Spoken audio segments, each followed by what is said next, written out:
So first of all, let me just introduce myself and the sponsoring project for this panel. Yeah, please. Thank you.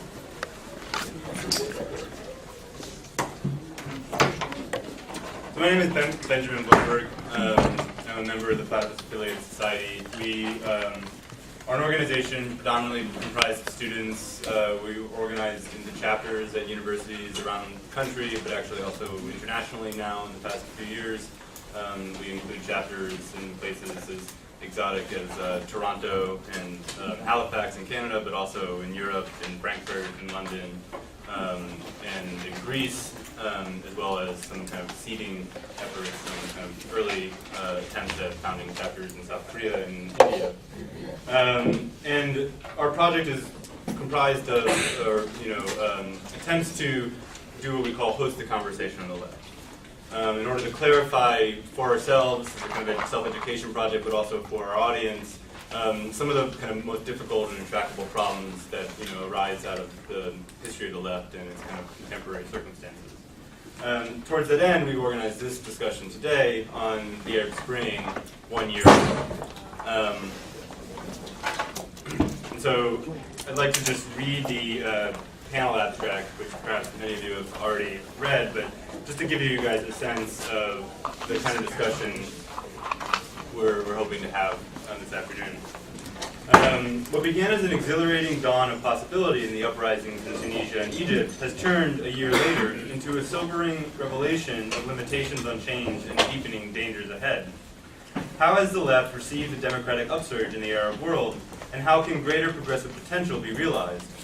How does the Arab Spring fit into the rising uncertainty in global politics, and how can a conservative reaction be avoided? What are the needs to be met, and how is the left able, or not, to provide a critical contribution to the course of unfolding events? So really, we're trying to ask some of the kind of basic questions of, the past year's events in the Arab world and what they mean, not just to, the populations that are directly experiencing the events in that part of the world, but also to the left internationally. We're sitting in a room in New York City, and what is the role of our, what kind of contribution do we make potentially to the development of events, of our international comrades who are attempting to kind of further progressive and democratic developments under very kind of difficult circumstances in their varying countries.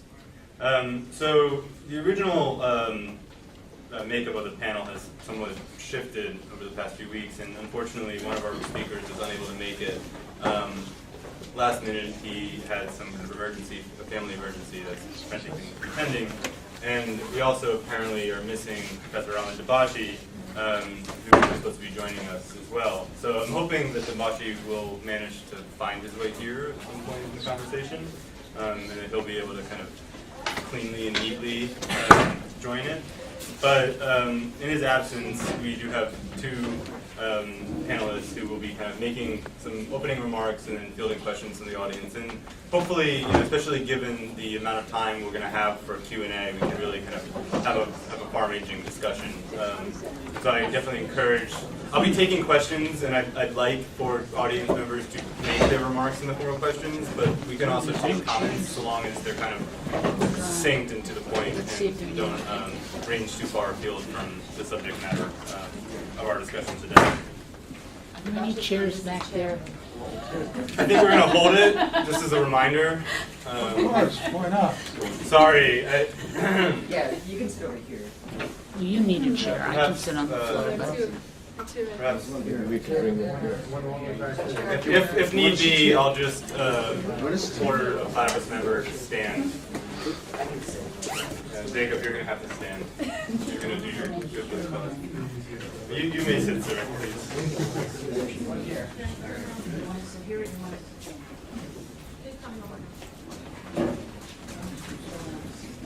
Okay, so let me just introduce our two speakers in the order they'll give their presentations.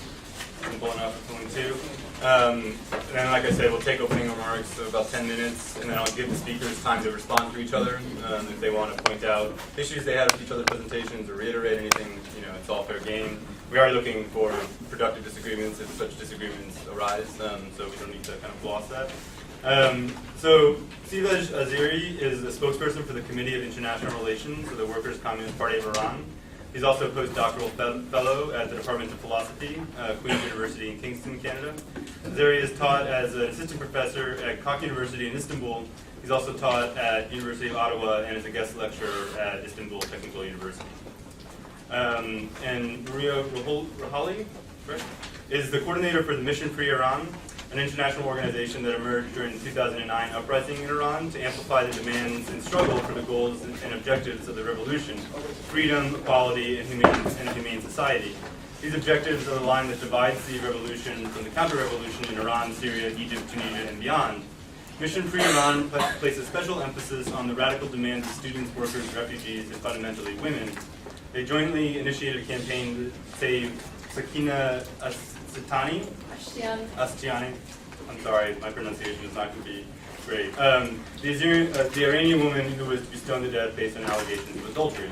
One thing that you will obviously note is that we have two people whose work largely focuses on Iran, but we are asking them to address the larger regional kind of circumstances. And I think that, with things that they are, today Iran is actually a kind of important question surrounding the unfolding over the next year of what was the democratic impulse of the Arab Spring. So I think that, despite their kind of focus on Iranian issues, they nevertheless have quite a good deal to contribute to our perspective on the Arab Spring. So without any further ado, I'll give the floor over to Siyaves. Welcome all, and thanks Platypus and it's great to be here. Kind of packed. I didn't expect this. So I'm just going to read out what I have in mind, because I thought it would be better to save more time rather than just talking. So I made some points. I hope that I can finish in 10 minutes. I'll do my best. The question I would like to ask and attempt to answer in this panel is the makeup of counter-revolutionary forces in Arab revolutions, in particular in Egypt. What have been the techniques of counter-revolution in order to stop the revolution? Which are the forces of counter-revolution camp? What capabilities, possibilities, and limitations they have? Of course, once answering these questions, I would inevitably answer similar questions concerning the revolution camp. Just if you try to remember the events of the past year, Mubarak's government first attempted to oppress revolution with use of force and terror. Once this strategy did not work, Mubarak was sent away from the scene. He resigned, and the army, the very army that was in his control, in order to save the regime, declared neutrality. This was a new phase of the strategy, in the strategy of bourgeoisie, in order to stop the revolution. Of course, it didn't stop. Revolution just took momentum and went on. And we entered this new phase that we have now Islamist groups in this transitional government, whatever it is, after the so-called elections. So, what about the role of the Islamists, say the Salafis and the Muslim Brotherhood? If you remember, from the outset they were introduced both by the regime, by the Egyptian regime, for instance, and themselves as forces of the counter-revolution camp. I mean, of course, the Islamists would not come say, hey, we're on the counter-revolution camp, but from the very outset, the strategies and that they took, they did not join the revolution in any way. So, Mubarak in particular, in order to convince the pragmatist West, claimed that he was the only alternative that could stop what bourgeoisie calls the fundamentalism from taking over the power. So this was a campaign that was going, interestingly, with some part of media in West as well. They were trying to introduce Islamists as the most organized, part or whatever, group in Egypt, and that they were powerful. So some would back them up, some would say that they're dangerous, so on and so forth. On the other hand, the very Islamists themselves, from the very beginning, stood firm against the revolution. They didn't take part in it and tried to show that they're different from Ayatollah Khomeini, the Islamic Republic, etc. They openly declared that they acknowledged the existence of the State of Israel. And I will come back to this point. So, although the counter-revolutionary forces do not consist of Islamists only, in the face of the results of the elections and the victory of the Islamist parties, I will give particular attention to to their issue, to this issue. However, let me, from the outset, make a distinction between three phenomena. And I think it is very important. Muslims, or the people that live in Islam-ridden countries, Islam as an ideology in the classical sense of the term, that is, Islam as an element of false consciousness, and political Islam as a reactionary political movement. The so-called Muslims, as any other members of human society, should be able to enjoy all the freedoms and achievements of human culture. This includes political rights such as freedom of conscience, freedom of speech and expression, the right to free assembly, organization, strike, the right to have a dignified, prosperous life, etc. Muslims are different than Islam as a religion and from political Islam as a movement, just as, say, an Italian that is supposedly a Catholic by birth is not identical to Catholicism. In fact, one thing that became clear in the Arab revolutions was the low-scale racist Orientalist picture that was attributed to the people in Islam-ridden countries, depicting them as religious-minded fundamentalists whose preoccupation was celestial, otherworldly matters. In fact, this picture was also reproduced intensely through various cultural relativist and multiculturalist theories that was used in order to justify Western states' support for dictatorships such as that of Mubarak.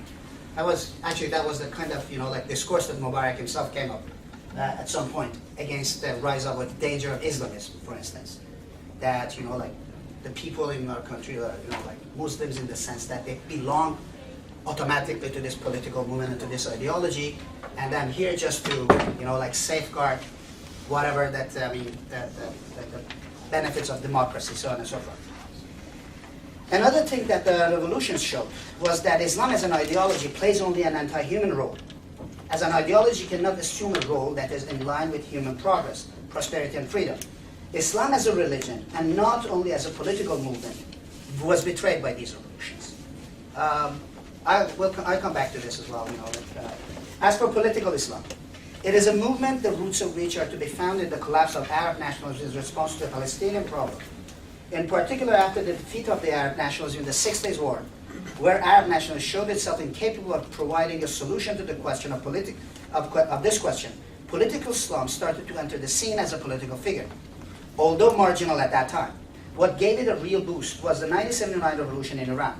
In the context of the bipolar world of that era, political Islam was sent onto the scene as a reactionary force in competition with the left. Political Islam had the role of repressing and smashing a revolution that was leftist in essence. This explains the rise of political Islam and its positioning in the center of political scene in the late 70s and 80s. The question I would like to deal with at this moment is that if political Islam is capable of playing a role against the revolution in Egypt and in Tunisia, say, similar to the one it played in 1979 revolution in Iran. It is important to answer this question because, as I indicated above, Islamic forces are one of the main factions that form the counter-revolution camp in Arab revolutions. The answer to the question, I suppose, is negative. There are a number of reasons for this. First, apart from the Arab revolutions, the political Islamic rule in Iran had already disclosed the deep anti-human character and essence of this movement in practice. Political Islam, in the context of the competition between the two rival camps in the Cold War era, and in opposition to other political movements, in particular to left, seized the power, but its rule in Iran betrayed its true essence. Second, the September 11 attack and the events following it also played an important role in showing the anti-human and reactionary character of political Islam. It became, after all, more difficult for the international bourgeoisie to justify its flirting with this reactionism. Third, the Arab revolutions totally changed the role of political Islam. The 2009 revolution in Iran did not achieve its goal, but the Arab revolutions, which started in a period that terrorism of political Islam had gained some conjectural momentum, disclosed the reactionary essence of political Islam fully and pushed it to the margin once again. Revolution was not the demand and the slogan of either political Islam or the Islamist ideology. The Arab revolutions toppled political Islam by showing the irrelevance to revolution. But one may ask, if political Islam has lost ground, how could it rise in the elections or in the parliament? We should note that the victorious Islamist of the recent elections in Egypt and in Tunisia is not the political Islam of the 40 years ago. This new Islamism, in order to take part in the anti-revolutionary government, had to underscore its differences from political Islam of Khomeini and the Islamic Republic. From the outset, Islamists in Egypt and Tunisia have been continuously telling that they have no plan to turn Egypt or Tunisia to another Iran, that their model is Erdogan's AKP, the so-called Turkish model of modern Islam. What is the role of this Islam against the revolution? What strategy does it follow? It is obvious that it attempts to rise as an alternative to revolution and as a power that can suppress the revolution. However, we are in an era that the international bourgeoisie and the local bourgeoisie in Arab countries aim at saving the bourgeois regime. In 1979 revolution of Iran, political Islam acquired its legitimacy in one way or another from the very revolution it attempted to smash. And it could suppress the revolution on the basis of that legitimacy. However, Islamism in Egypt, for instance, does not get its legitimacy from the revolution. To the contrary, one thing that the revolution has so far succeeded is to show the illegitimacy of this movement. Therefore, in order to play a role, Islamic movement has to act like Islamists in Turkey. So it is no accident, actually, that they say, or it's not out of their goodwill that they say, oh, we follow the Turkish model. It has to form its own allies, save the bourgeois regime, and actualize the integration of Egypt and Tunisia bourgeoisies with the international bourgeoisie. Thus, similar to Turkey, it has to act in concordance with what we call in Egyptian, let's say, context, the counter-revolutionary camp, the state and the army. Yet, this does not mean that we can underestimate the reactionary potentials and capabilities of this movement. Islamism, political Islam, is not a homogeneous whole. There are factions of this movement in Egypt and Tunisia, and in Libya and even in Syria, that suggest use of force and terror just as political Islam did in Iran. Other factions assume that they are not capable of suppressing the revolution with the use of force. And the point is that in face of political and economic crisis, the disagreement within Islamic movement in particular and the counter-revolution camp in general is intensified. That's another thing that if you follow closely, like what is going on in Egypt, for instance, Tunisia, you see the kind of conflict within the very state itself. We have come to the point of asking the question concerning the capabilities and limitations of the revolution and counter-revolution camps then. The camp of revolution consists of workers, toilers, youth, women, and the oppressed. The camp of counter-revolution consists of Islamists, Muslim Brotherhood and Salafis in particular, the army, and the very counter-revolutionary state, the state of Egypt, for instance. We should not forget that the Mubarak's regime suppressed leftists and communists brutally. Islamists were also suppressed, but ideologically, Islam was supported by the state as a tool against the left and the masses. Thus, Islamists could survive and have their own social networks and organizations. Yet, the left is there in Egypt, for instance, in the revolution. Leftist organization had an important role in the Arab revolutions and in particular in Tahrir Square.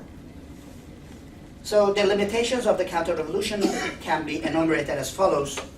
First, the expectations of a revolutionary society are very high. For the counter-revolution to be able to suppress the revolution, it has to do either with reference to revolutionary legitimacy or with the use of brutal force. I have already said that the counter-revolutionary forces, none of them, acquire any legitimacy from the revolution. This also is a factor that differentiates these societies, say, from Turkey. I hope I'll be able to talk about this as well. Islamists appeared in the revolution as a counter-revolutionary force and as an ally to the army. This is the second point. The third point is that the economic questions of a revolutionary society should be answered immediately. You cannot keep a society in state of revolution for forever. There are some reasons to this. There are some material reasons for this unrest. Okay, and basically these are economic and political, of course. Can integration with the international bourgeoisie be an answer to this situation? For sure, it is not the answer of the working class and the revolutionary masses. With lack of legitimacy, counter-revolution has to either assume the strategy of classical oppression, that is, excessive use of force, which at least at this moment it seems incapable of it. Well, the revolution already, to some extent, could smash, actually, and push back the army and the Egyptian state. Or it has to retreat before the revolution step by step, which means that the revolution is taking steps forward.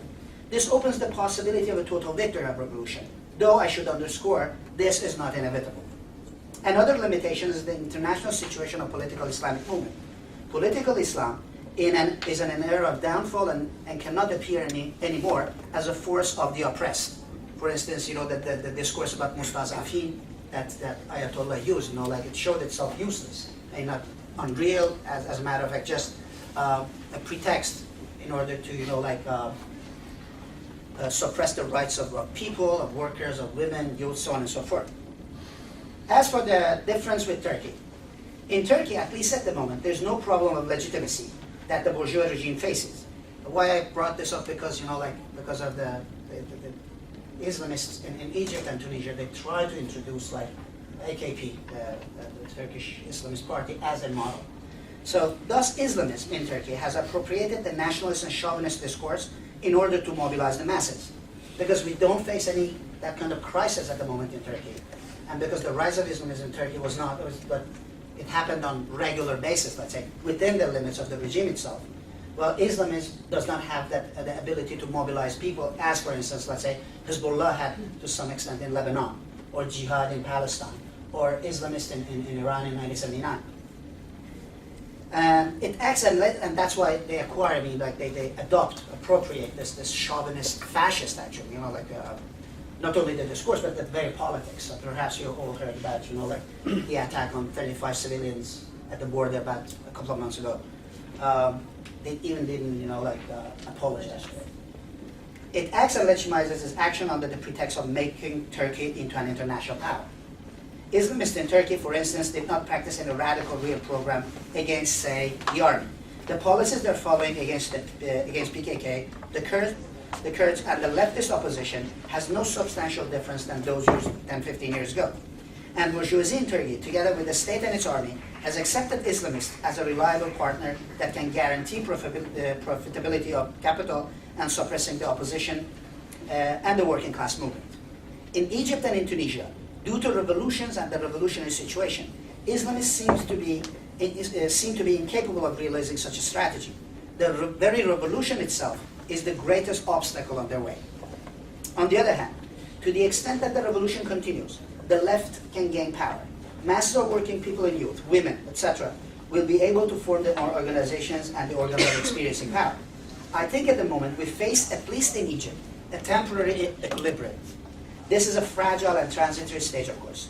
The counter-revolution at this moment is not capable of suppressing the revolution. The revolution, on the other hand, seems not being able to finalize the revolutionary process. This is a case similar to the situation of dual power that Lenin speaks about. What are missing are the organs of the masses to exercise their power. Forming these organs, say councils and assemblies, are the greatest obstacle on the way of the revolution, if the revolution is to pass to the next higher stage. Moreover, constituting and determining the horizon of such organs is another problematic that the left, which is involved in the revolution, should deal with. Neither full victory nor the defeat of the revolutions is certain. Yet up to this point, the Arab revolutions have succeeded in changing the power balance in the society, and showed the irrelevance of the pictures of them, of these societies, relate to the world by the bourgeoisie and its theorists of different color. What is exciting is the real possibility that these revolutions have. That is, they can achieve their goal of changing the world and of constituting a life based on freedom and equality, the demands that were exemplified in the slogan of bread and human dignity. In that, they deserve the greatest solidarity from the camp of the revolution worldwide. Thank you. That's what I say for the moment.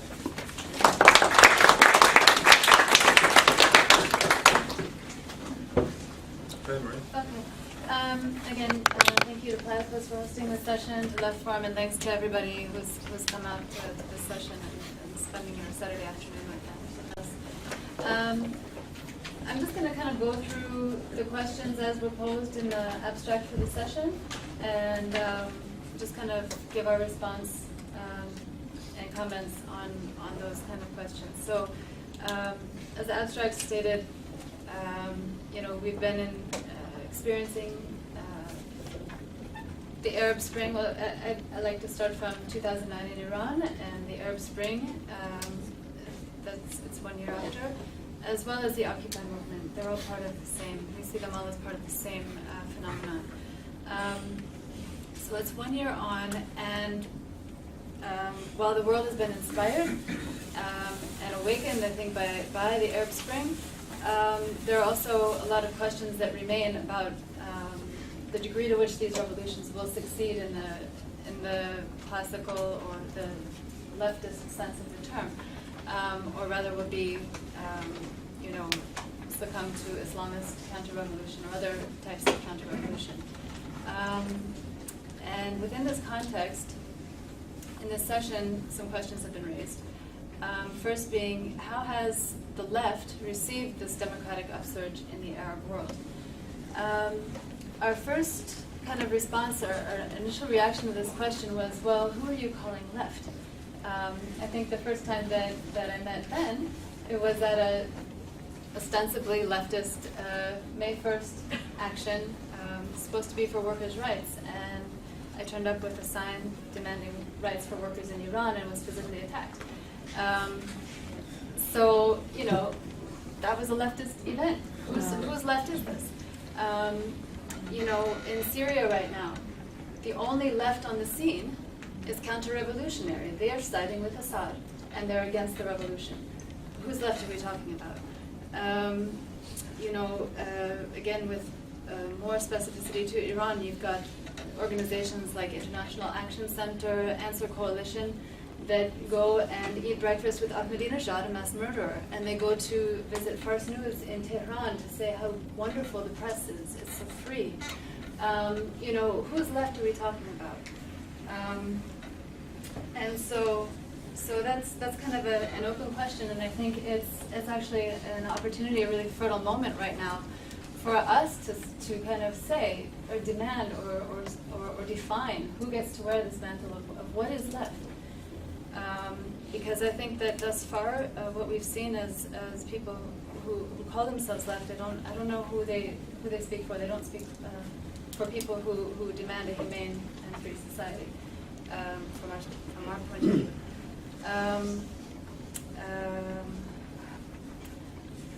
So kind of the next kind of question is, how does the Arab Spring fit in with the rising uncertainty in global politics?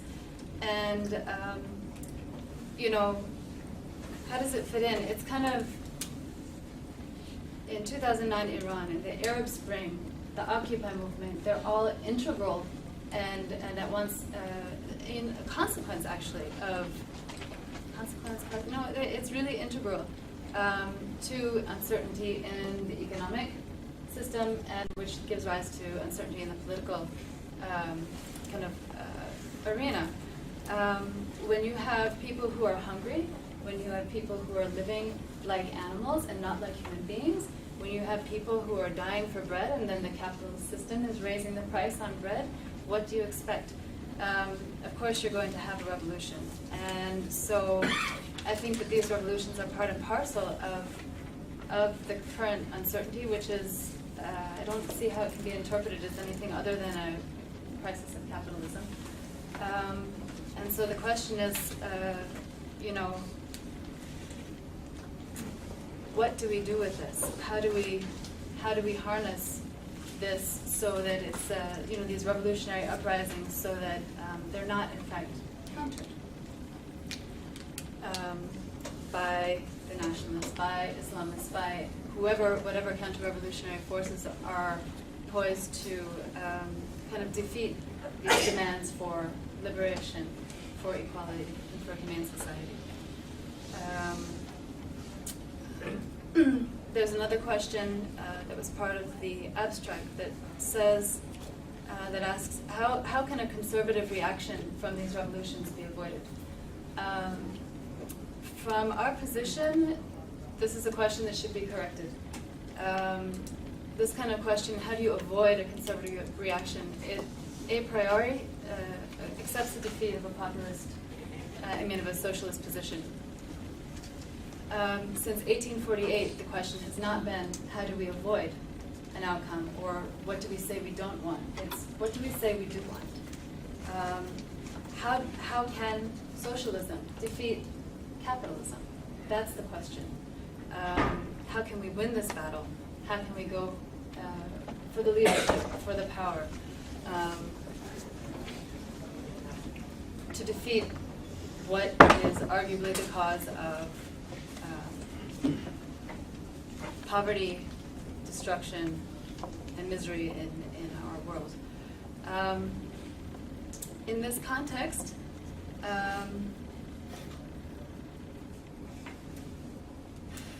we can't only talk about the weakness of capitalism. I think that, again, all of these revolutions, they are about bread, they are about freedom, they're about human dignity. And those are critiques of a capitalist system. And yet at the same time, you can't only talk about the weakness of capitalism as if it exists in a vacuum. The antithesis of capitalism is, of course, the body of the working class, of the proletariat, which is, of course, almost not at all organized. So this is something that needs to be addressed in this moment, in this historical moment of revolution. Let's see.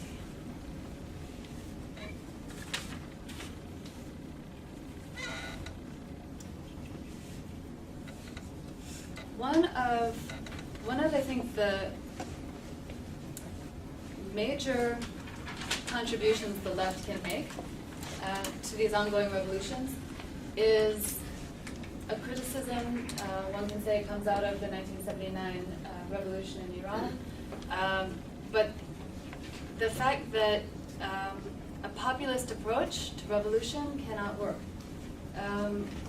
Why do these revolutions, why are they pulling Islamists out of the ballot box? If you have a revolution for freedom, equality, humane society, how do you end up with anti-humane, anti-woman Islamists at the ballot box? One can argue, I think rather convincingly, that the reason for this is because, unfortunately, in Tahrir Square, just to take one example, and Egypt is not the only example of this,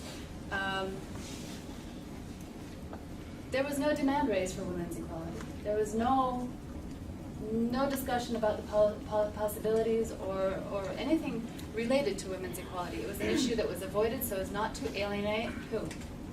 The Islamists. So by bringing all of the anti-Mubarak forces behind them, anti-Mubarak forces come in all kinds of shades and colors. They're not just people with leftist demands, people with demands for equality.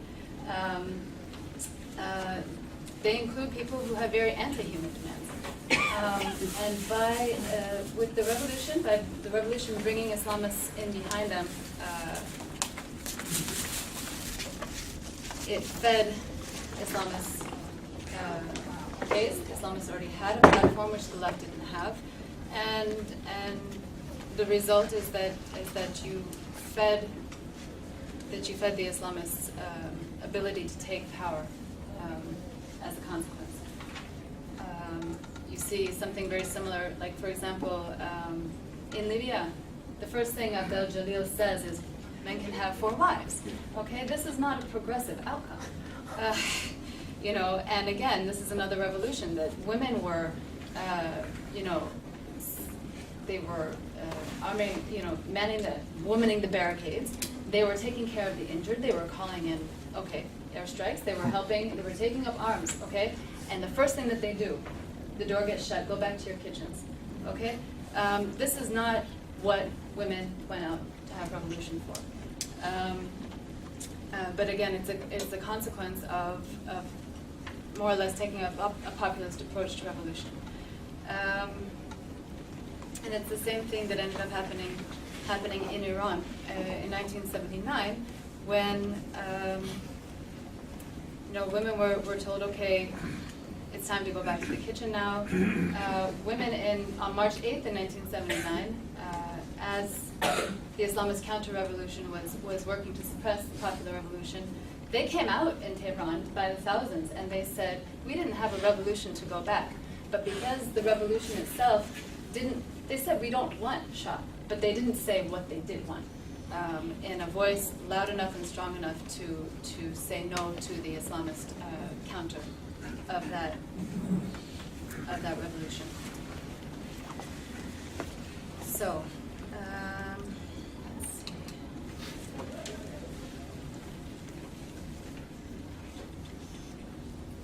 So again, the issue, if we understand these revolutions to be coming from the left, and I think, you know, the demands that they've been raising in terms of, again, bread, freedom, humane society, these are demands from the classical left. Unfortunately, women's demand for their share of the bread, the freedom, the equality, workers' share, young people's share. In Iraq, they're stoning the young people to death because they want their freedom to express themselves. By not saying what you want, by not demanding your freedoms, your equalities, you let reactionary forces in and have an opportunity to have their turn to take the power. So what is in front of us is how do we organize? How do we establish a platform with demands that people can be mobilized around, that you can go for the power and not let anti-human reactionary forces like Islamists, like nationalists take control. I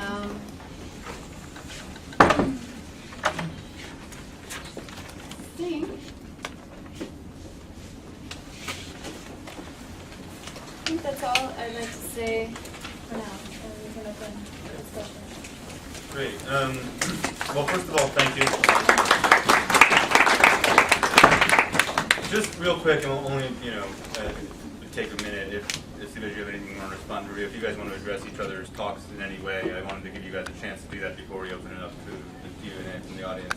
If not, we can just move directly to I just want to add something. Like, the case of one thing I think we should emphasize is that, well, the revolutions are still going on. Like we should not mistake, like revolutions or equate them to just, these mass demonstrations. So, okay, definitely there have been unclarities, populism. Like when you have revolution, we have this the fate of political power on agenda, on society's agenda. Okay, so you see all these political movements that exist in society, like.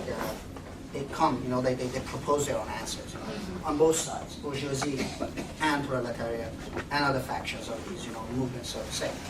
So definitely this, maybe it was not raised in particular, let's say, Tahrir Square, like the demands for women's freedom, which is definitely a central issue, because women took part, like they are one of the, I would say, main engines, actually, of these revolutions. But, and of course, but there was another side to the story as well. For instance, I don't know if you followed Alia's, nude pictures, for instance, that raised a lot of sentiment actually. Well, I would say that this is kind of platform that can help. That was kind of movement, and it's a showcase actually of the fact that first of all the revolution is going on, that there are women, there's a political movement, okay, that is aware actually about these issues. Demand their rights, demand their freedom, they demand their control over their body, so on and so forth, many things, okay. And this kind of a movement as well that should be promoted, should be organized into some sort of a proper horizon, so to say, political horizon in these revolutions. One thing that showed, as I said, it's a showcase of the continuation of the revolution, that this hasn't been smashed, like, when we talk about, for instance, Islamists, they come and talk, as you said, women can have four, a man can have 4 women, so to say, this and that and so on and so forth. If they had the power, I mean, they wouldn't hesitate actually to just, put rail on everybody, send women home, so on and so forth. But even in case of Alia, you see that, they could not, although there were threats, all those kind of threats, that coming out, fatwas and so on and so forth. But it was not transcribed, they were not able actually to transcribe this into some sort of, I'd say, a political response against Alia. They could not use it to suppress it, at this moment at least, okay? I think this is something, again, that comes with, because of the momentum of the revolution itself. The other thing I think that you brought up that is really important is that these revolutions should be understood, as a matter of fact, in the context of global economic crisis of capitalism, a political crisis of capitalism. And of course, something that is interesting about, or something particular about the global capitalist crisis that we have is lack of any horizon lack of any proper, understanding of the very crisis on the capitalist camp. So this is actually attributes great importance to these revolutionary movements. It linked them actually with the occupation movement on the one hand, and with the Iranian revolutionary uprising of 2009 as well. And these are really, parts of the same chain of actions and reactions. So there's many questions. So I was going to ask a question myself, but I'll forego for the time being and take some hands first. Maybe I'll see how the questions go. I'm going to start off with just one. If they're kind of brief and seem to be answerable quickly, then maybe we'll take another one. But otherwise, I'll kind of go down the line one by one. So please do keep them brief. Let's start with Richard, and then Kevin, and then I'll take some of the people who are front. Okay, so sort of a comment first. Looking at 2011 from a regional standpoint, one of the curious omissions I find is that after the Arab Spring, because you brought up the Israeli-Palestinian conflict, after the Arab Spring, there was an Israeli summit, and there were among the most massive protests in Israel this summer over economic issues. And generally, people who are into Palestine solidarity issues are very skeptical of these movements and they don't go to Zionism, etc. But one of the interesting things of the discourse of that movement was a common sign you saw in these mass protests in Israel were things like Mubarak, Assad, Netanyahu. So that's one thing of how, these protests, which are essentially in Israel, sort of economically based, sort of fit into the regional picture. And I guess the other question, when you brought up the question of being physically attacked, is the question of external intervention, because at least one Arab revolution, namely in Libya, only triumphed clearly because of NATO bombs. So, Because of what? Of NATO bombs. It's because of NATO that the Libyan revolution triumphed. So you had this curious alliance, I would say, on the one hand, someone like John McCain, and with many people who are Islamists in Libya, and on the opposite side, you have sort of Doran pro. So it's a very confused politics. And right now, from Syria, you have calls from many people in the Syrian opposition to Assad for foreign military intervention, in effect. And that puts much of the Western left in a conundrum about how to respond to that attitude. So I'd like to address those 2 points. So the role of the discontent in Israel, the Israeli summer, and the question of foreign intervention. Okay, why don't do you guys think you can handle 2 questions with that? Yeah. You want to just address that, and then we'll move on to the next question? Go ahead and address it.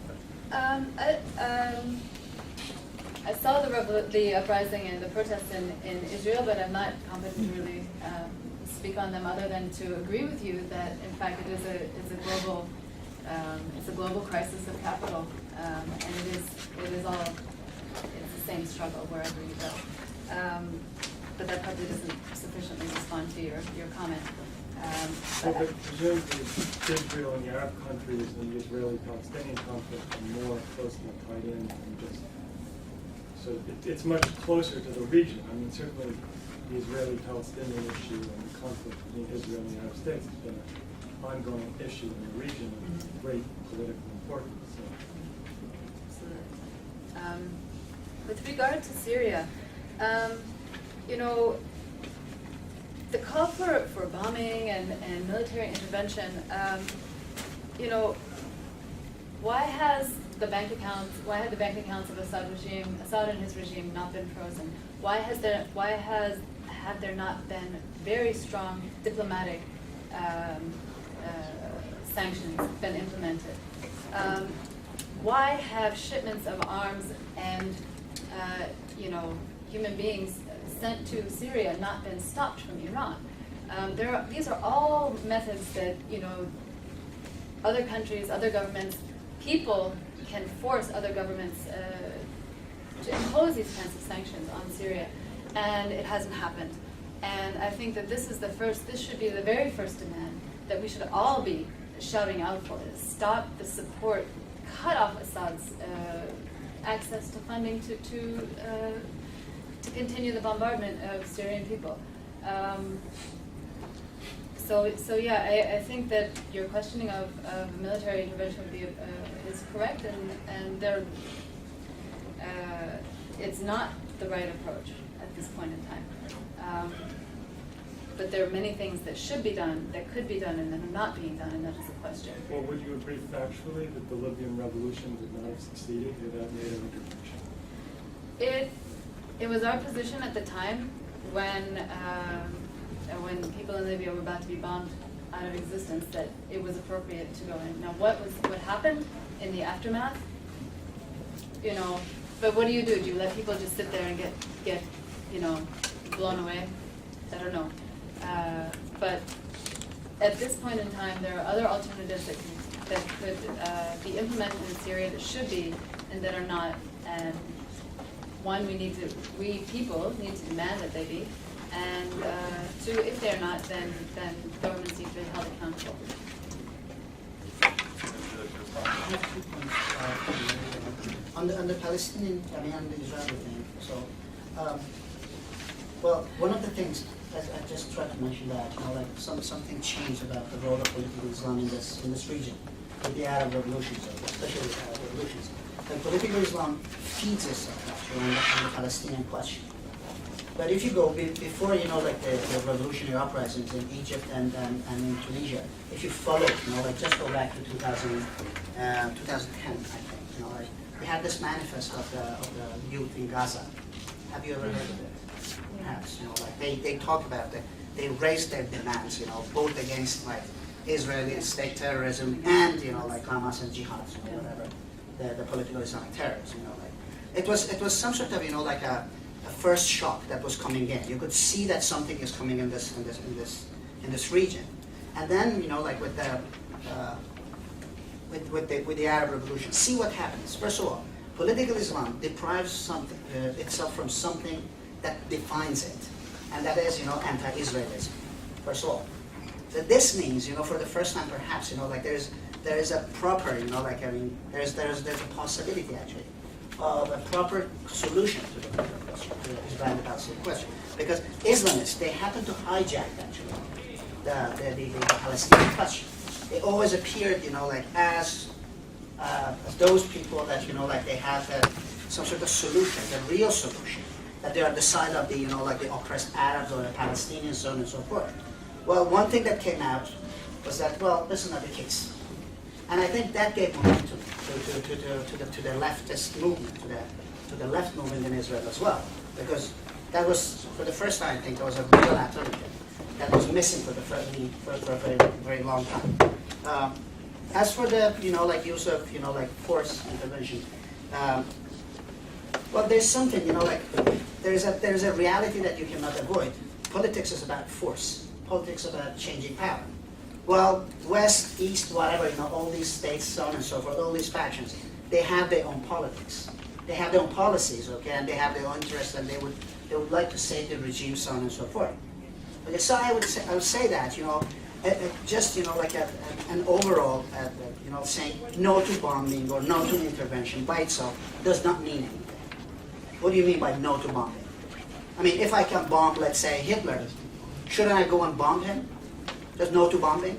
I mean, there are cases, actually, that this no to bombing by itself, it actually, kind of reproduces the very counter-revolution count.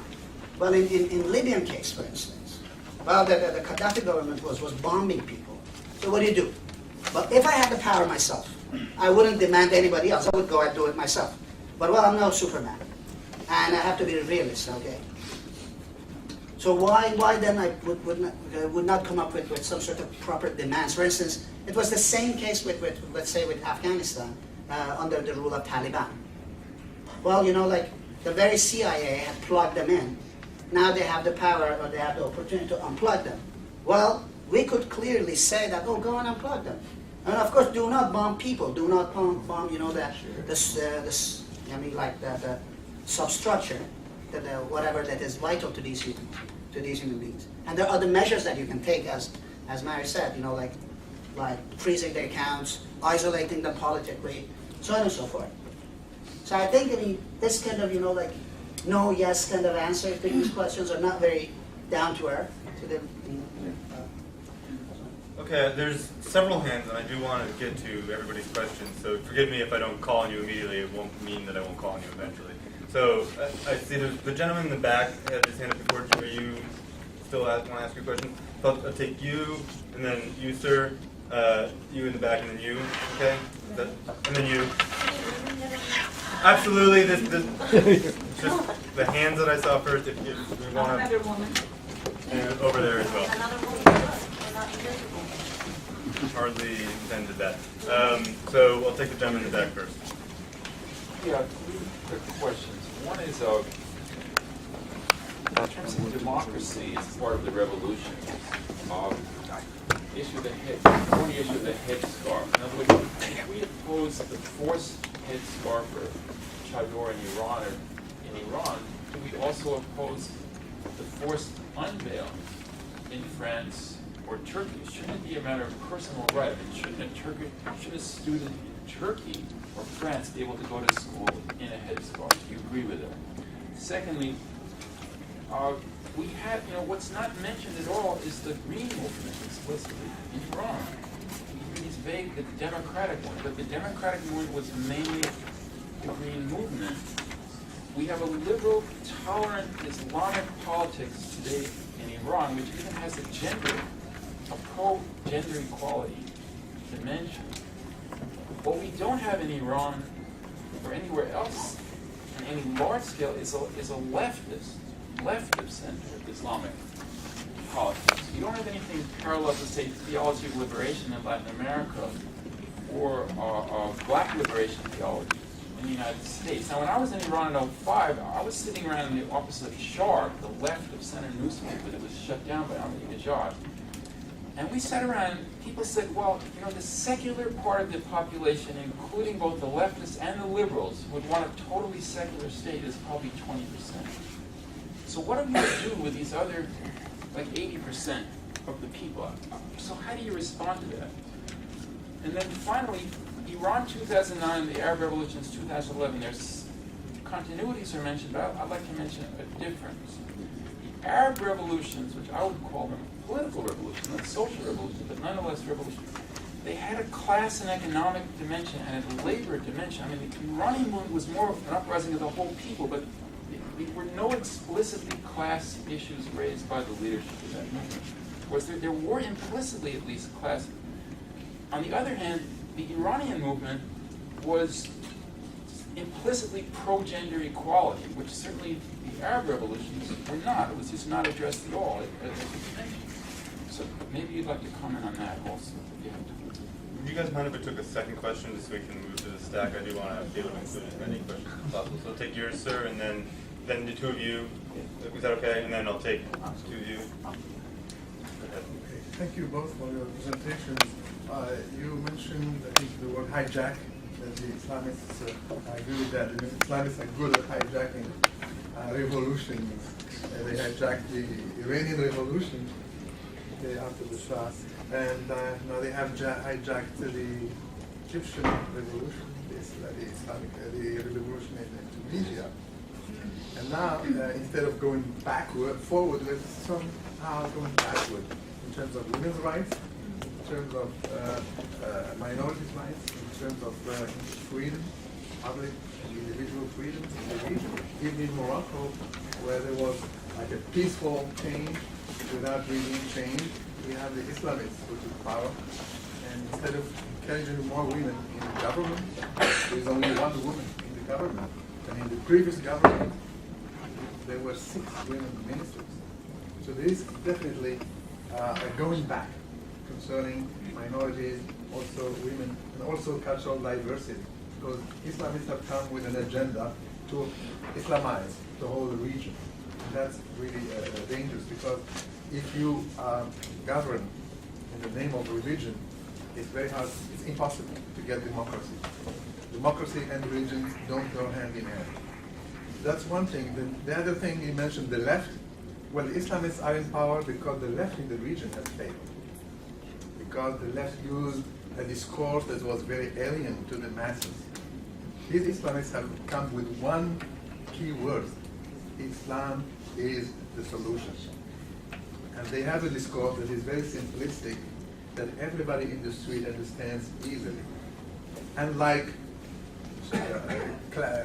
class struggle, or the jargon of Marxism, they don't understand. But Islamism, the jargon of Islam, they do understand, and they follow these people thinking that they are the redeemers, that they will bring change, that they are not corrupt, and that they will really develop the region, and that they are democratic and therefore dignity and so on.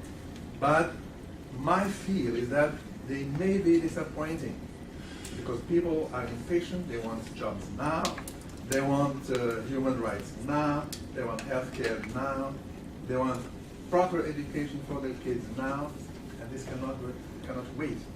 So the Islamists are actually in a very, very, very big trouble. And for me, it's better to have them in government than in the opposition. They are more dangerous in the opposition. Now, they have a chance to rule the countries or the region. They will fail, probably. And Islamism will be finished. Political Islam will be over. But on its path. But economic change economic challenge is the biggest challenge. Where are they going to create jobs? How? Especially if they are not supported by the Western democracies. Thank you. Okay. So we'll take responses, and then I do promise we'll come around to everybody's questions, or as many as I possibly can allow. We still have an hour left of the session, so there should be plenty of time. So I'll take your guys' responses to the two questions. Just to the gentleman in the back regarding the Green movement in Iran. You know, there. Oh, sorry, comrade in the back. Regarding the question of green movement, we don't use the term green movement in the same sentence as democracy or as freedom seeking. In part because we don't want to conflate the terms. In part because. Sorry, who is we? Mission Free Iran, our organization. Thanks for asking. Closer to 2009, observers could see clear enough that there was the Musavi and Karubi green, and then there was what we called the street green, which was people whose real demands were for freedom, equality. But they came out under Musavi's banner for safety or for whatever reason. And and some were actually reformist or in that current. But we don't see green movement in Iran to be representing democracy. We see green as just another faction or fraction of the Islamic Republic.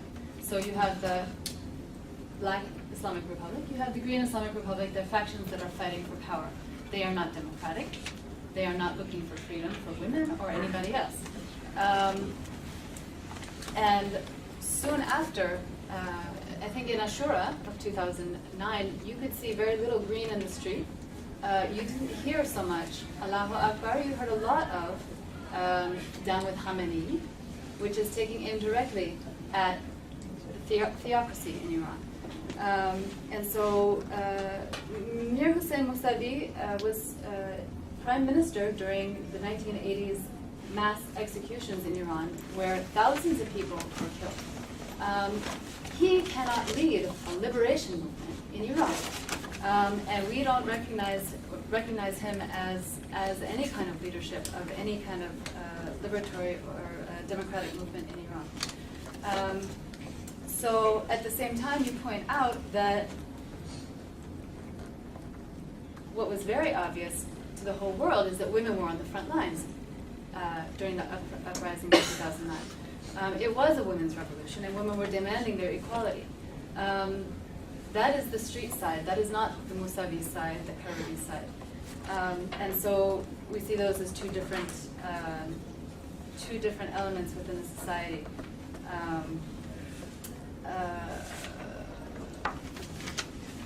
And yeah, that's all I would like to say on that particular question.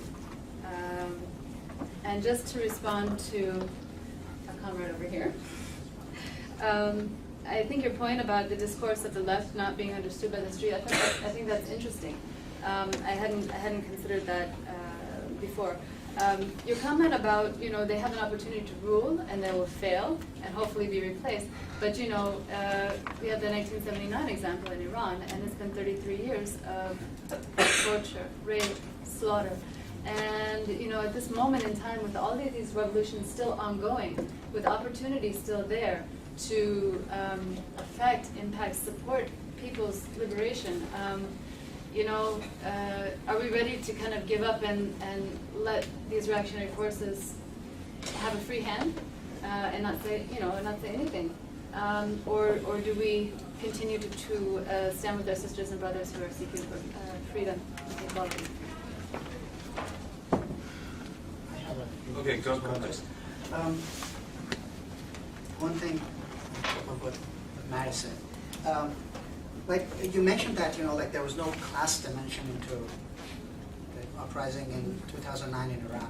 Well, I don't know. I mean, what is the class dimension? Do they come up to say that, for instance, down with surplus value? Well, like when we talk about society, we talk about different issues. The thing is, what class has the horizon, has the upper hand actually in determining what are the demands of the ongoing revolution. Like this is, I find this a little bit, not very realistic when thinking that, the time of revolution, our revolution, the red revolution is when, perhaps, workers, they come with, with their red flags and so on and so forth. If that's the case, so what's the whole point about this revolution and having a party and organization and so on and so forth? So we have to wait until when? So, I mean, what I'm trying to say is that definitely there was a very clear class dimension to the revolution, to the revolution uprising of 2009 in Iran. All these demands that you think about, that you hear, equality between men and women, like a secular society, like a demand for, proper wages for workers, free assembly, like a right to free assembly, right to free expression, organization, strike, so on and so forth. Well, when I read them classically, historically, whatever you want to say, I see this is the working class movement talking. Nothing else. I mean, have you ever heard of liberals, for instance, of any kind, of the most, progressive kind, talking about, the right to free assembly or the right to free strike? Whenever workers want to go on strike, they can. They always have their lookouts, rules and, the security, national security issues, so on and so forth. A lot of conditions they always come with. Whereas in streets of Tehran, for sure, what you hear was, this demand for unconditional, say, freedom, for equality. And you could see that it has so much force that even on the nationalist, and monarchist side, they actually as well started to use this freedom and equality slogan, for instance. It's interesting. But anyway, so there is a class dimension to it. Clearly there's a class dimension. And if there's a difference, as a matter of fact, between the Iranian Revolution and the Arab revolutions, I mean, there is a continuity. Of course there are differences. The difference is that I think on the class issue, it was clearer, actually. The case was clearer in Iran. I mean, the Iranians, they would never go for, all together kind of discourse. Because they had done this before in 1979, and that was one of the reasons that Islamists, at that time, could take over the revolution. Because it was against Shah and nothing else. Well, this time wasn't like that. This is... Can you just quickly add to another way that you can see the class dimension, in addition to all the ways that Siyaves mentioned, is by looking at who comprised the political prisoners and looking at the crackdown on organized labor and labor leaders. And I just wanted to add that, because it's been severe. And just one more point for here. I think it already answered, in a sense, your own question, that, Islam is the solution thing does not work, because Islam is not a solution anyways. Well, what kind of economic solution does it have? I mean, and the other thing is that, but we have to, I think we have to be careful about this. That Islamists clearly are, I think, part of the counter-revolution movement, and there are people in Egypt and in Tunisia and in Arab world, in other countries, that they see this. Well, there are people that won't see this, or they don't have, because their political benefits does not let them to see that. But I don't care about that. I raise my own flag. I underline what is important for my movement. And that's another task, we are not we are not just analyzing history. We're not in a broad, third point, like stance that can see and say, oh, these are good, these are bad. We are not referees to history. If we are involved in this revolution, we raise our own banners. I think the thing that Mary said is correct. We should not go for this kind of saying that let them get in government. No, what we have, the task is always just to deceive these guys, to show that they are part of this counter-revolution camp and they have no affinity with any, I'd say, with anything that the revolution was made for or has been made for. Okay, so we're going to take the two comments here, then we're going to take your comment, or do you have to go? Did you have a question? Well, I'm just wondering how much long this is. All right, so we're We go for the remainder of the hour, so 45 minutes still. If you have to leave, I can bump you up and just Okay. Okay, so why don't I take your question and the gentleman in the black, and then I'll take your question next round. Is that okay? Yeah. Okay, and you over here in the corner, and then I saw there were some new hands. I'll come around to you, I promise. So the gentleman in the black there, and then you in the front. Okay. Okay. My name is Taban Nasri. I'm from York University, Toronto. Self-proclaimed Iraqi Marxist. Mashallah. I must say I'm really disappointed because the analysis is incredibly simplistic, normative, and in political strategic sense incredibly dangerous, which brings you into enormous contradictions. You repeat these contradictions all over again. Let me make some comments, please. The first thing which I would expect from lefties, and I speak also about myself, is to practice a self-critique. The first thing we should ask, why conservative Islamist liberal utilize the situation, why not the left? We should talk about our own mistake. It's very simplistic to say the Islamists hijacked 1977 and revolution in Iran. You cannot hijack a revolution. You do a mistake which the other political forces utilize and institutionalize. It's very simple to say the Muslim Brothers and Northern Tunis hijacked the revolution and the Islamists. This is nonsense in a very, simplest way to put it. It's wrong. It's incredibly dangerous. Second thing is, it plays into all of these warmongering now against Syria and Iran to make the simplistic scenarios of the absolute evil, the Islamists on the one hand, and somehow the good left secular people. What the heck is this?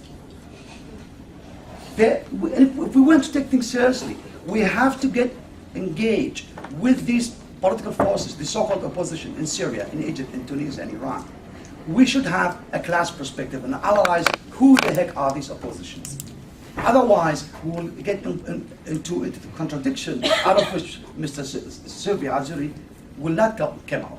On the one hand, he incredibly gives so much credit, so much power to Islamists.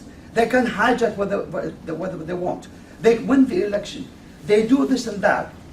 And on the other hand, somehow, as a kind of expressive totality, self-rationalized masses, somehow it's a transitional phenomena. It will end, and the left and the masses will come to power and win. This is theology. This is a Marxist analysis. Just to explicate what I'm talking about.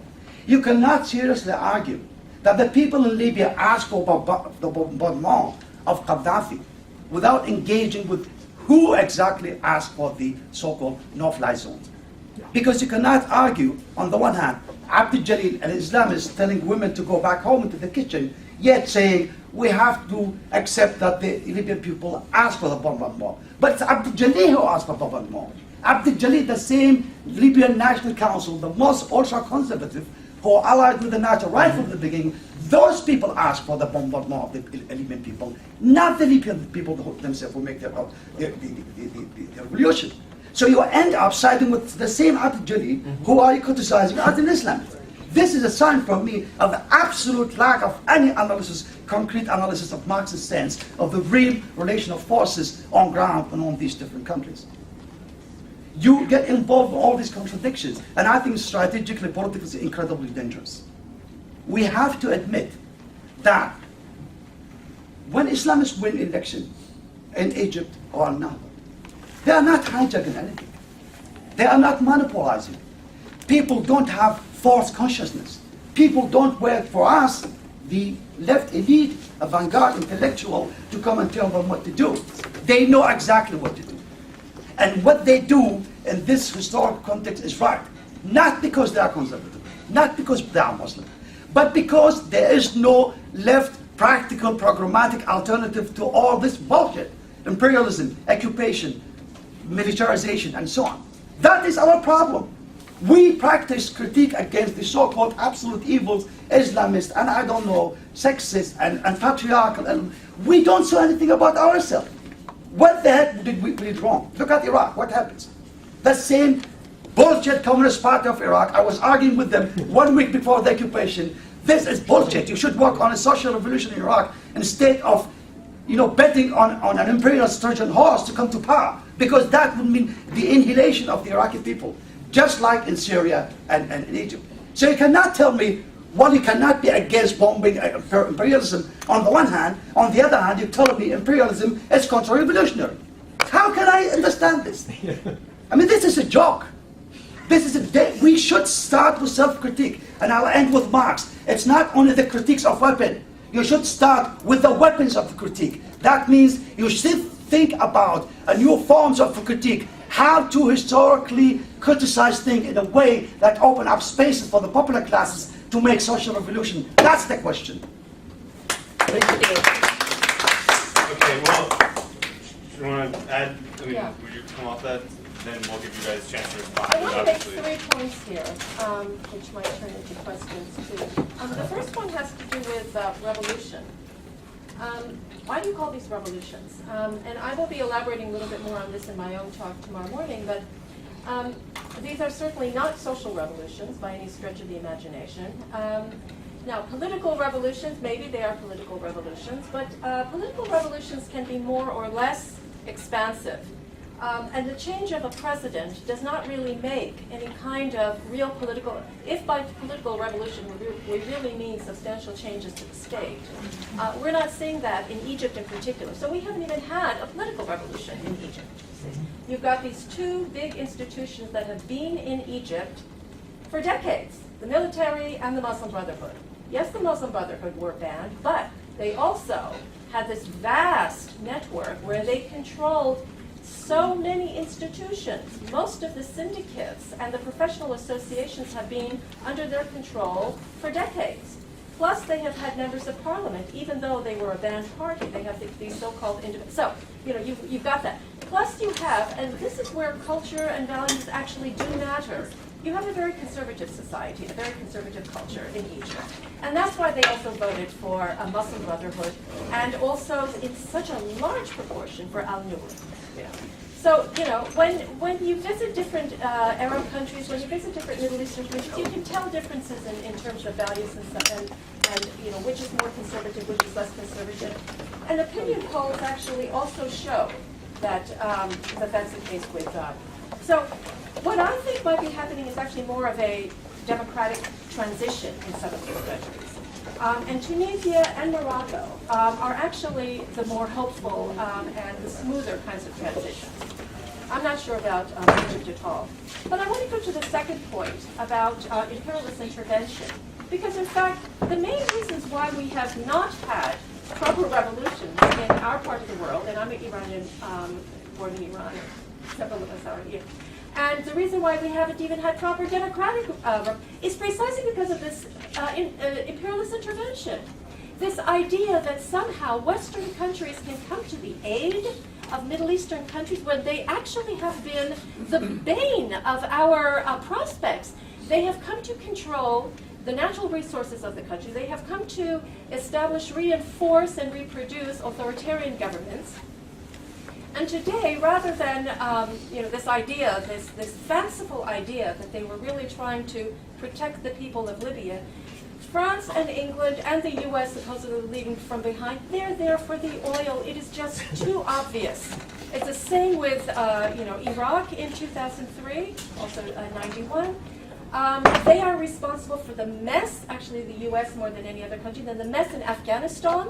And I'm talking about Afghanistan in the 1980s, when they were supporting the Mujahideen in Afghanistan against a modernizing left-wing government. This is the track record of these Western countries. And you are now trying to, someone here is trying to suggest that they might actually, help us out of the Middle East. Not at all. Stay away. Keep your bloody hands away from the Middle East. And please, let me suggest something else. Please raise the question of police brutality against Occupy Wall Street in the United States, and raise the question of human rights violators from various presidents, Bush and onwards, and have them be accountable for the malfeasance that they have done in the United States and across the world. Stay away from the Middle East and North Africa, please. I'm sorry I'm getting excited about this, but I feel very strongly, as much as I detest the Ahmadinejad regime and the regime in Iran, I don't want any of these imperialists touching Iran. The final point has to do with class dimension and socioeconomic issues and such. And it is one thing to say that, of course, there are socioeconomic causes for these uprisings that took place in the Middle East and elsewhere. It's one thing to say that obviously there's a class dimension, and if you do a proper sociological analysis, you will be able to identify the various social groups. It's another thing entirely to say that these are anti-capitalist uprisings, and they are not. That's the big difference, unfortunately, between the Arab Spring and, let's say, Occupy Wall Street. That's a bigger discussion about where, possibly some elements of the left failed in the region, but actually they failed because of the Islamists, because of the West, and because of these authoritarian governments, not really because of their own failings. And I know that that's a larger question, and I have defended the record of the left in Iran, but these are not anti-capitalist uprisings. And the Islamists are not anti-capitalist at all. They are not even anti-neoliberalism. They do not have an economic plan. They don't even have a critique of neoliberalism. What they will do, insofar as they do have an economic plan, is to support small businesses. This is their vision for the ideal Islam, the ideal society, is just to support, but you're on your own. You build your own businesses. So they will fail, as my friend said here, because beyond that they have no plan and no policy. Okay, well, there's a lot there. So, yeah, let me just give the panelists a chance to respond, and then we'll take your question, and then I know there are several new questions, so I'll take you in the back there, you in the green there, and then the next round would be you and you. If I can keep that all straight, I'll do my best. So go ahead and please go ahead. I should perhaps start clarifying, cleaning the shit a little bit. It's unfortunate that the gentleman who's first question. But anyways, first of all, as far as my own, what I said was... No, because it's getting a little uncivil too, so I'd rather have a cup of coffee. Thank you very much. As far as what I said is concerned, I didn't say that Islamist hijacked revolution in Egypt or in Iran. In this presentation, it's good that it's written here, Yeah. From the beginning, I said that, they're part of the, in Egypt and in Tunisia, they're part of the counter-revolution camp. And they don't even have the opportunity, like political Islam in 1979, to get legitimacy from revolution. But that's a major difference between 1979 revolution in Iran and ongoing Arab revolutions. So I don't buy the argument about my inconsistency. No problem, I'm clear on that, I think. Again, I think with total agreement that I brought this case up as well, that Islamists, they have no economic program. Being part of, the counter-revolutionary movement, being part of the existing state. I mentioned clearly, I think, again, that, their goal is to save the bourgeois state. And that because in the face of the economic crisis, both in Egypt, for instance, and globally, they have no opportunity. They have no solution to this question. But these are things that we agree on. And I want to make something else clear. It came at this as if, for instance, I or Mary talking about, imperialist intervention. No way. Who says that? What I mentioned is something very clear. Crap. Yeah. Get out of here. Something I said is clear. Politics is about. Camping is about socialism via effort. Politics is You about. could stay and make your comment. Yeah, politics is about changing power. You know, like it said. You see that when there's social conflict, well, every party that has benefited this will intervene, definitely. So I do not base my politics on that. Like, I don't know, for instance, in the next uprising in Iran, let's say, if the US is going to attack or not, if Israel is going to attack or not. I don't make my politics upon that. Israel attack or not attack, you know, like America, United States attack or not attack. My goal is, first, toppling the Islamic Republic, forming a socialist state, and I think this is the guarantee, actually, the only guarantee that I have to do anything at all. Otherwise, otherwise the thing is this, otherwise I'm looking at the world, you know, like that consists of only Islamists or whatever, you know, like the dictators and the Western powers, and I have to take sides. This is a false dichotomy. I am not for false dichotomy. I have my own politics. That's why I have my own party. That's why I make, otherwise, you know, why should I bother? Then I go and, you know, like get into a whatever, you know, like the Green Party or the Democrat Party or the Republican Party or whatever party, you know, like.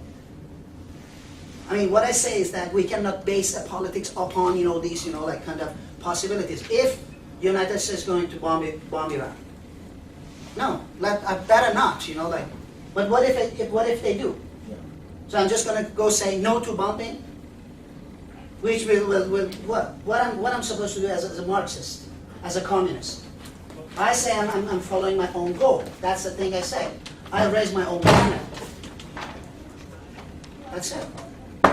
Maria, would you like And you know, like something out of that will come. You know, like about my politics about you know, like the U.S. intervention. Sorry.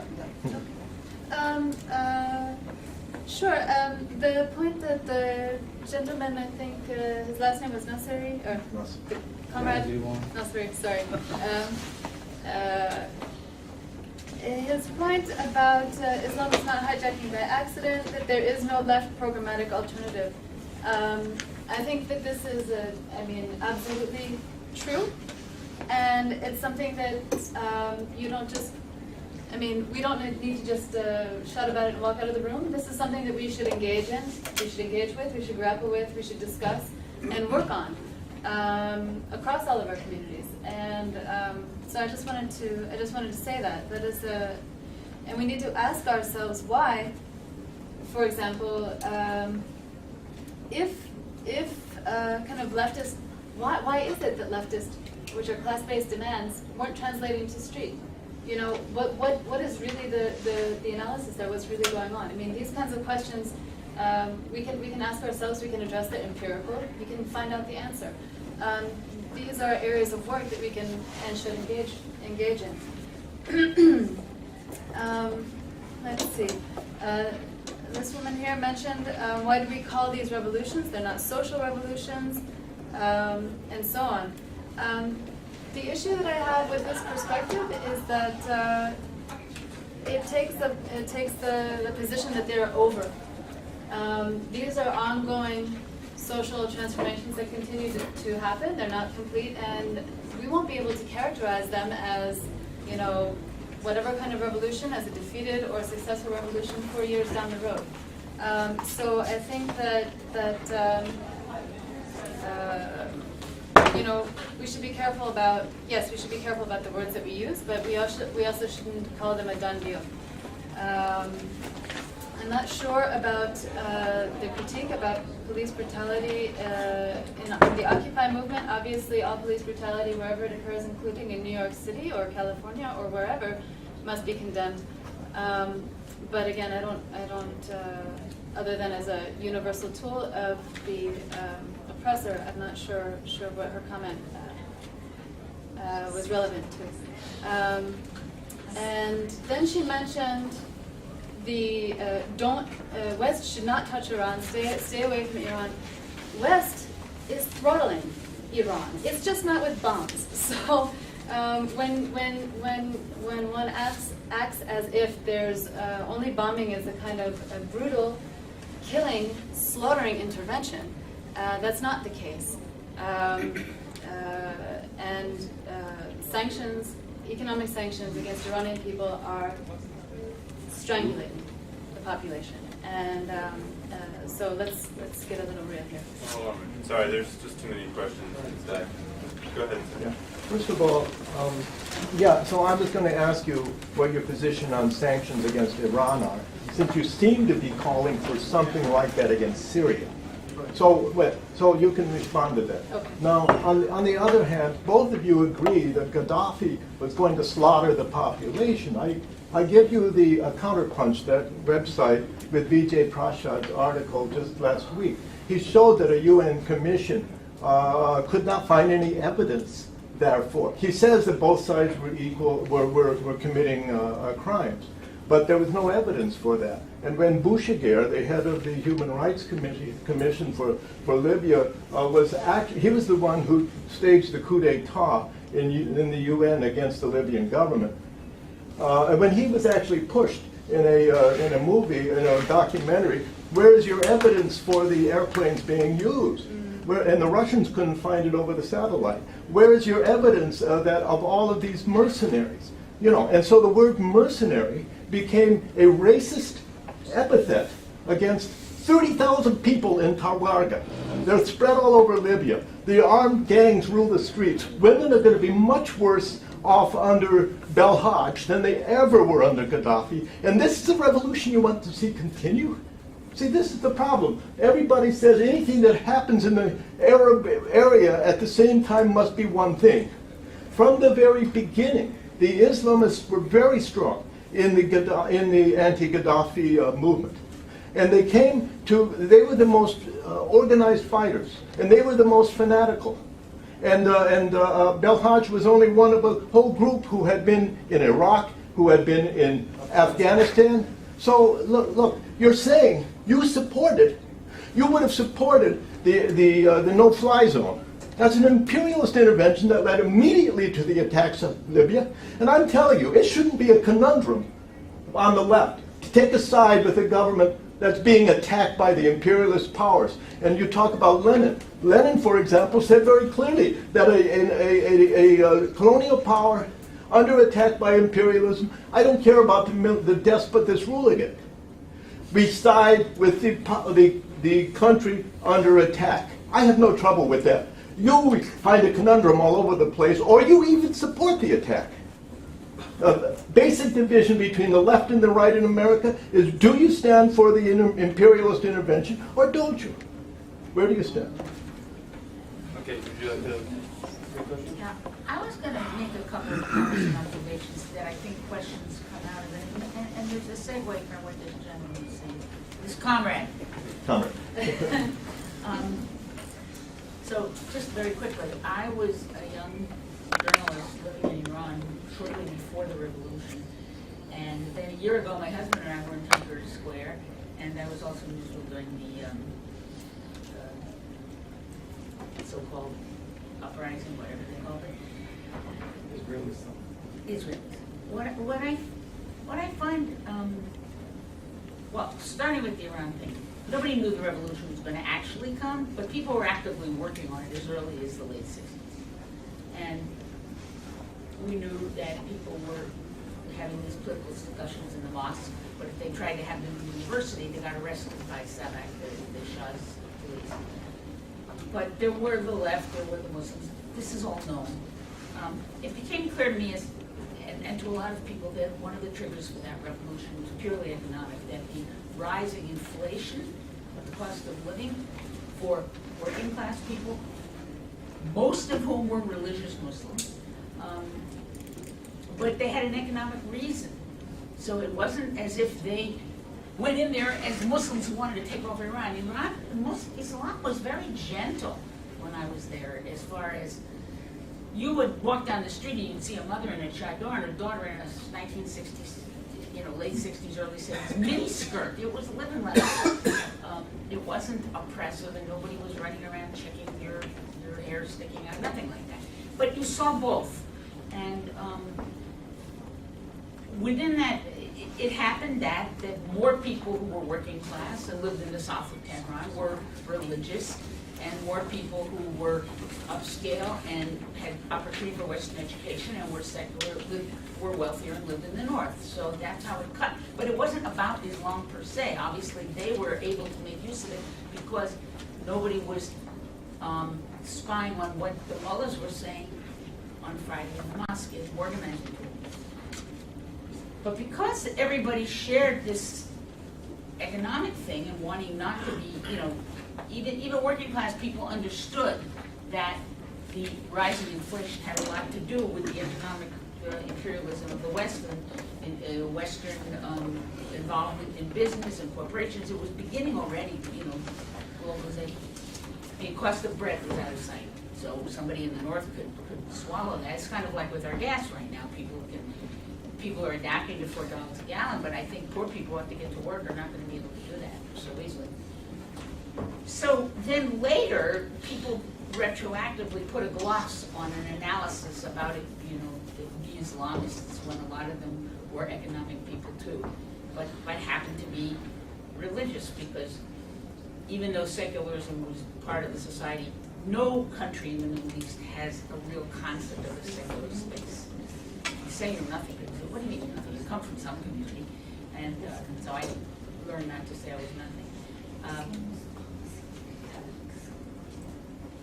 What was frightening was the way that the religious parties could grab control, and the naive leftists who thought that everybody, the enemy of my enemy is my friend, so if we're all anti-Shah, we'll work it out later. So I see this happening in Egypt a year ago when I'm there, when people are, my cousin was a journalist, and I got into the talking with journalists and some of the leaders in Times Square. Interesting to me that even though everybody said, of course, we're diverse, people wouldn't talk about the Copts. Western media went out of their way to cover the fact that, we saw people at Tahrir Square protecting the Copts. But in fact, it never became part of policy to say, we can't have an Islamic society. It can't even be on the table, and because the Copts are more, I mean, they were there first. The country was a Christian country before Islam came.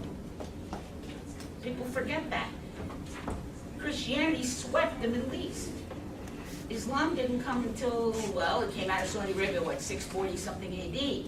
But you had practicing Christians all over Egypt in the 300s.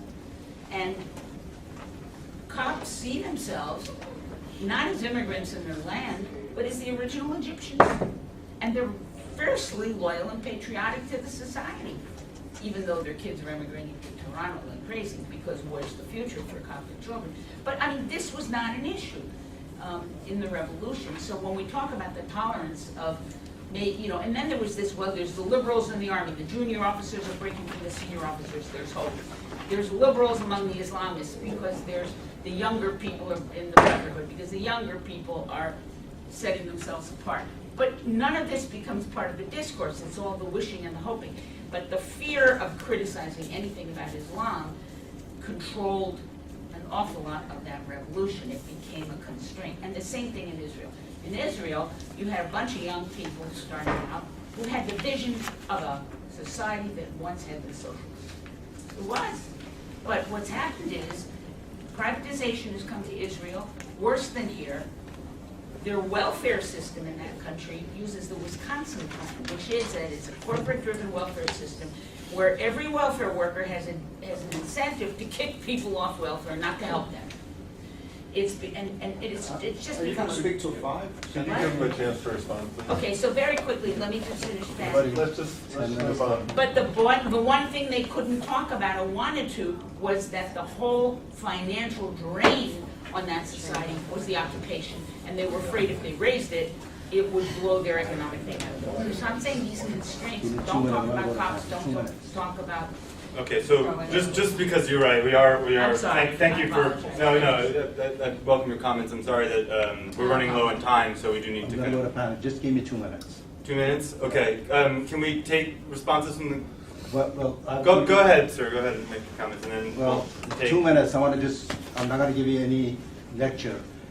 Folks, really something going on. World capitalism in the crisis, definitely all over. We have to be patient and tolerate each other. for you not to take it.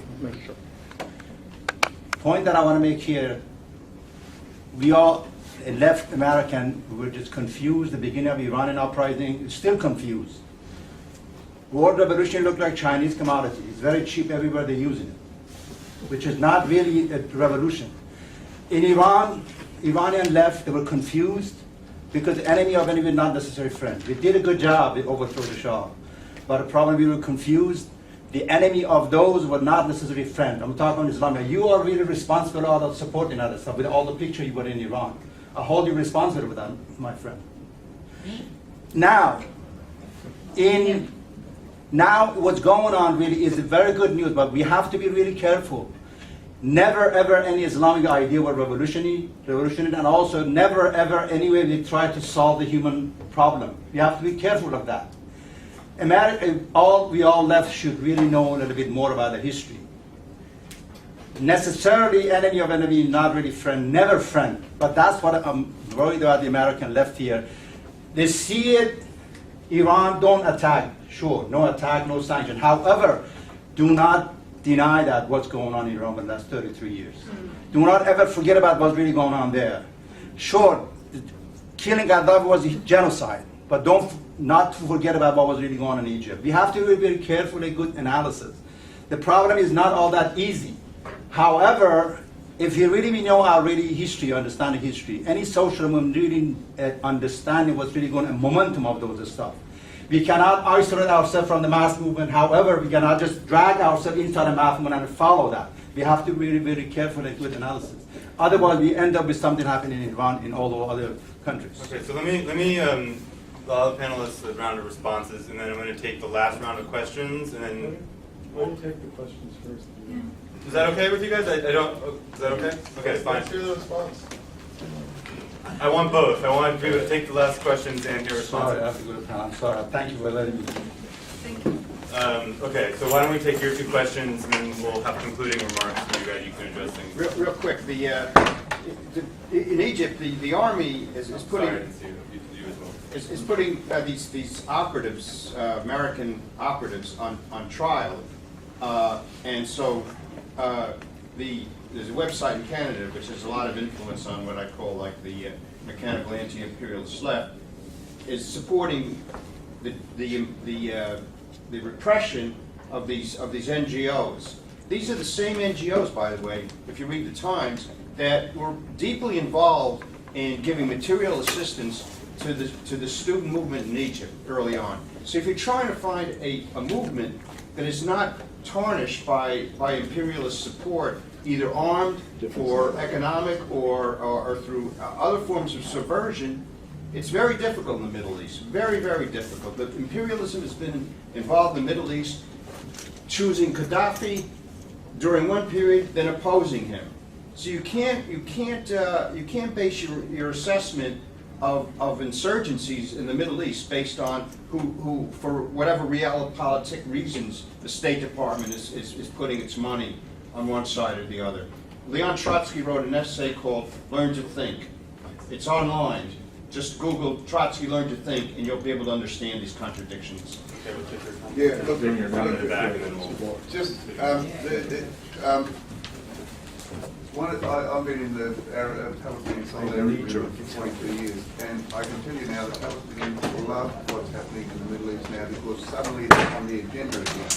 These rotten regimes, and they are thoroughly rotten, they all deserve to burn in hell, and I'm really suspicious of these idiots who come out and say it's all an imperialist conspiracy to overthrow the wonderful socialist regime of Assad or Gaddafi or some other gangster.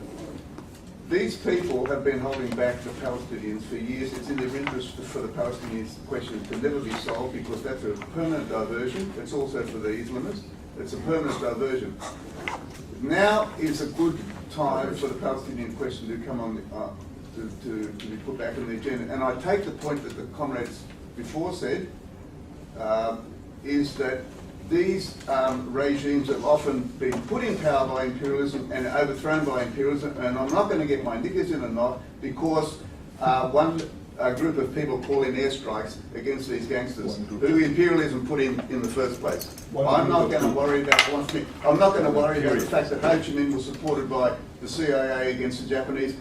I'm not going to worry about the fact that Lenin was supported by German imperialism to go back into Russia to create the revolution and stop the war. I'm not going to worry about the fact that the Americans were supporting the Kurds, because those people still don't have their own state.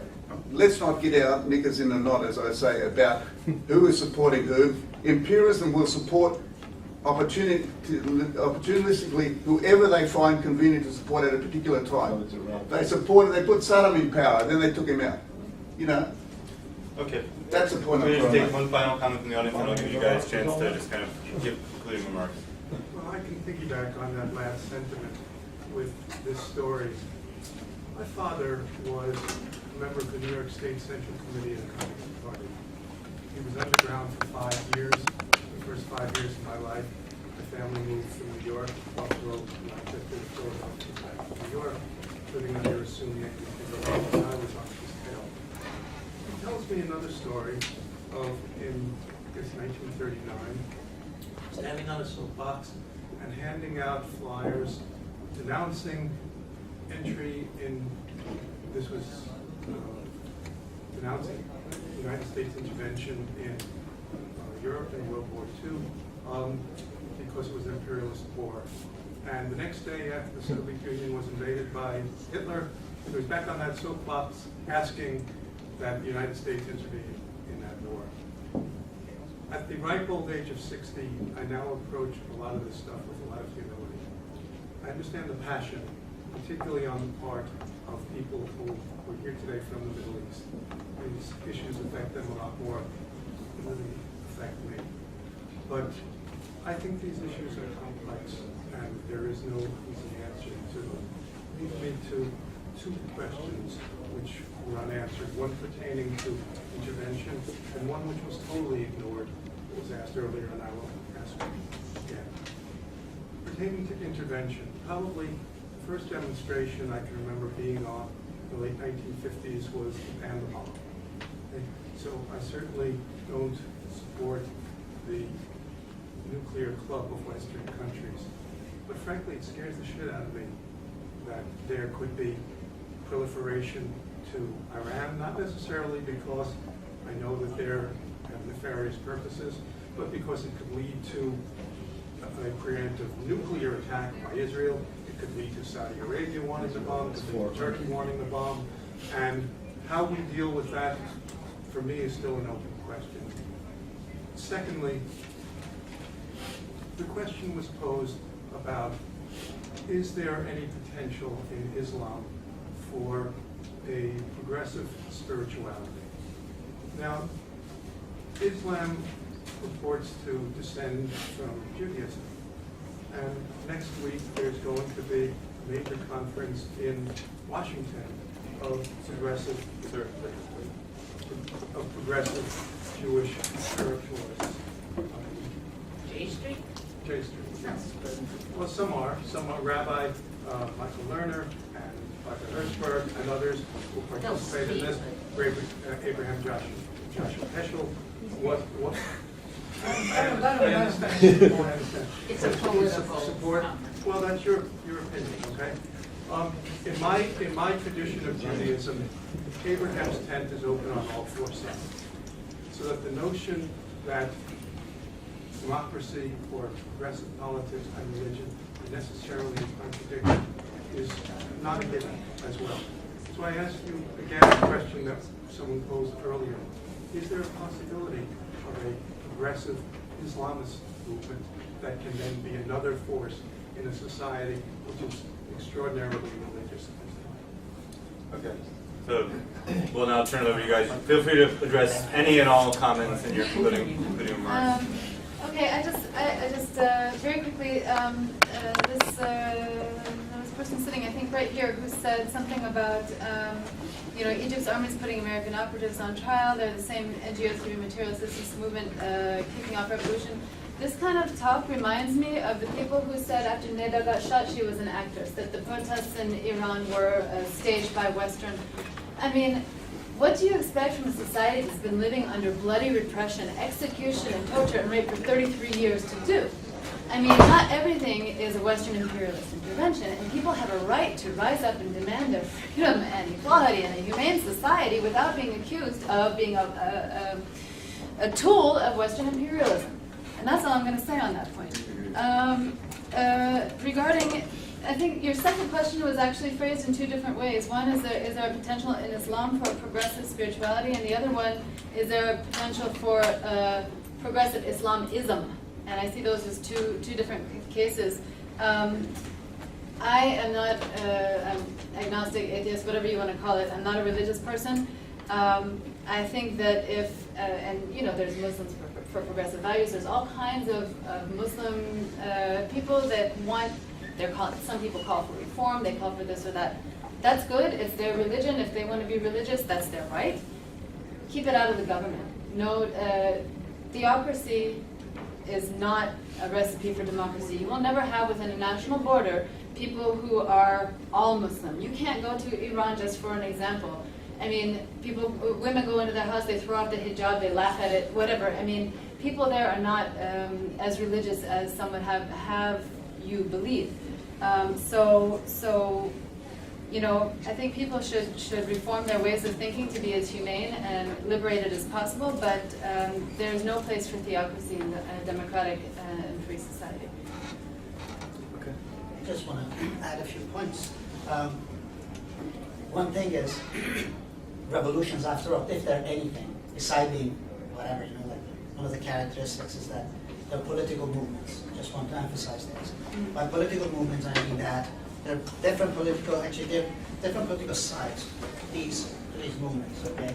So the fate of revolutions is not, I mean, like, predetermined or anything. It depends on how the parties are playing their roles, how active they are, how successful they are in, you know, like I say, imposing actually the horizon onto these revolutions, change them, you know, change the direction, take them to whatever direction they want, so on and so forth. This is one thing I want to say. The other thing is just about this last point that came up. Like it's a friendly comment, you know, like about, you know, like if there is a possibility of progressive Islam, for instance. Well, I mean, this can be handled maybe philosophically. I don't know. I can talk about this, you know, in ethics classes, talk about what is good, what is bad, so on and so forth. But just friendly speaking, why you are looking for Islam to be progressive? You know, like there's so many other things. You know, there's Trotsky, Lenin, Marx. You know, I don't know, Smith, whatever. You know, like a bunch of Plato. We can look at them if we want to make something progressive. You know, like I mean, and I think. Well, I understand the kind of philosophical and metaphysical kind of, you know, like interest in these kind of questions. But when it comes to the world of politics, well, they change their meaning, okay? It has a particular meaning to talk about some sort of, you know, like, I think political, I mean, sorry, not political, progressive Islam or moderate Islam or so on and so forth, you know, like, it has to be understood in this political context. And looking at this, looking at the issue like that, well, to tell the truth, no, I don't find any progressive element in Islam. And this question itself, politically speaking, I find it a little bit on the camp of, I would say, as a part of this greater project of international bourgeoisie that are introducing this, you know, like modern Islam model for Middle East. One last thing I just want to say. Again, it's about politics, and it's about, you know, like, it's about demands and, you know, like, because we talked about, you know, like military intervention, so on and so forth. Like, I want to say that, you know, like there is nothing in itself wrong about these issues if we are doing politics. You know, like think about the American society. We are demanding at this moment, let's say in labor movement, for certain rights. Who are we demanding these from? We're demanding the United States, the states of the United States, to ratify certain rights, for instance. And we don't find anything bad about this. And we ask them, for instance, we ask them, you know, like to have the police forces, I mean, like policing, I would say, institutions, for instance, keeping children from work or from prostitution, so on and so forth. So we don't find anything wrong, you know, demanding the state at this particular moment to guarantee certain rights that we have. You know, of course, I know the goal is to topple the state, to have socialism, so on and so forth. But what until then? You know, like that's what I'm trying to say. I mean, demanding states to intervene, do something if they can, is not a bad in itself. It's not an evil in itself. And you know, like how we can, you know, like direct them. It depends on how powerful our point of view is, our politics. Thank you. Okay, well, thank you very much.